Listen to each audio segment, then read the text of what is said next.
Hello，今日 Maureen 咧就要同大家報一個喜訊啊！因為之前咧講過一間4000尺嘅巨無霸 townhouse 聯排屋咧就已經 accept 咗一個 offer 啦。價錢嚟講咧，我暫時咧就未可以透露住啊，因為 accepted offer 咧只係我哋而家啱啱嘅開始嚇。accept 咗一個 offer 咧，未必可以咁快開心住噃，因為咧我哋仲要經歷驗屋啦，同埋咧就係因為你個合約上面其實有好多條款嘅嚇，例如咧就係借唔借到錢啦，買唔買到現疏啦，睇晒啲文件之後咧，你即係客人中唔中意啦，有好多原因咧，到最後咧嗰個 subject removal 嘅時候咧，未必一定可以移除呢啲條件嘅。咁我講緊 subject removal 係咩意思咧？其實咧就喺你嘅買賣合約裏面咧，其實係有幾個 point 嘅。咁例如咧就係financing 啦，你個借錢啦嚇，咁你嗰個 inspection 過唔過到你驗屋嘅時候嚇，即係過唔過到你個關啦。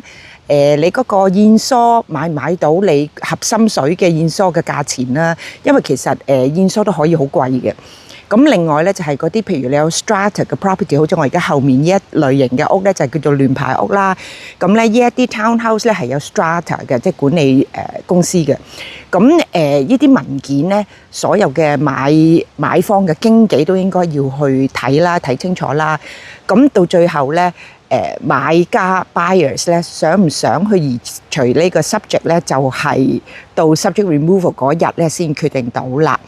咁所以咧，暫時嚟講咧，價錢我哋唔會透露啦嚇，因為咧，萬一即係嗰個 subject 移除唔到嘅時候咧，我哋係要重新將呢一個盤咧係放翻上去市面上再賣嘅嚇。咁所以咧，暫時嚟講咧，Maureen 就透露唔到個價錢啦。不過咧，Maureen 真係好中意呢間屋啊！大家都睇到我後面咧，其實我而家企喺咧就係呢一間聯排屋嘅後院啊。但係依間後院咧就好似個公園咁大啊，所以咧即係如果你有譬如有狗狗啊，或者係有小朋友啊，咁呢一個係一個 extra bonus 嚟嘅嚇，因為即係等於係有咗一個好大嘅公園喺自己嘅complex 裏面啊嚇。咁 Maureen 今次買依間屋咧買得好開心啦，因為嗰個點講啊，客人其實好對我好有信任啦。嚇，即係呢一個，我覺得咧，即係好想特別喺度提一提。其實經紀同埋賣方啦，就算買方都好啦，其實係應該有一定嘅信任咧，大家先至可以 work together 嘅嚇。即係如果咁樣嘅情況下咧，好多時咧經紀咧係比較可以有彈性啲咧去處理一啲事情啦。咁我哋今次嘅賣價咧係賣得即係非常好嘅嚇，咁 seller 都好開心嘅嚇，咁所以咧即係 Maureen 咧好希望啦，即係第二日咧，如果你係同啲經紀合作嘅時候咧，都要咧真係好好嘅商討下啲價錢啊，商討下即係嗰個處理方式係點樣。你大家個關係越好咧，嗰個出嚟嘅結果咧係應該係越好嘅。咁今次咧，我哋雙方咧都覺得哇，真係好開心啦！有一個咁樣嘅 offer 嚇。咁因為個市道而家都依然係好慢啦。即係如果大家有留意到咧，就係6月份升咗嗰個 sales 啦，即係賣咗幾多間屋啊嚇，就升咗9.5%。但7月份咧就跌咗10%喎，即係打回原形啦。即係所以而家呢個市道咧，其實嚟講咧，你買嚟自住咧，我覺得 OK 嘅嚇。但係如果你買嚟投資咧，就不如咧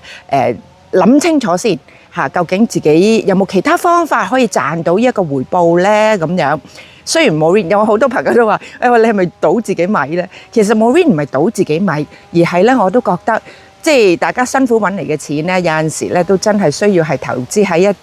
啲個回報比較高啲嘅地方咯嚇，咁所以咧而家暫時嚟講，我睇唔到嗰個市場係可以個回報好高啊嚇，咁所以咧買嚟自住咧絕對冇問題，係啦，即係而家仲要係又幾平下添啊，其實我覺得係幾好嘅時候嚟嘅買屋自住，但係買屋投資咧就需要考慮下啦。好啦 ，Maureen 咧，如果真係移除到 subject 咧，就會再同大家發一條視頻噶啦。好啦，下次再見啦。拜拜。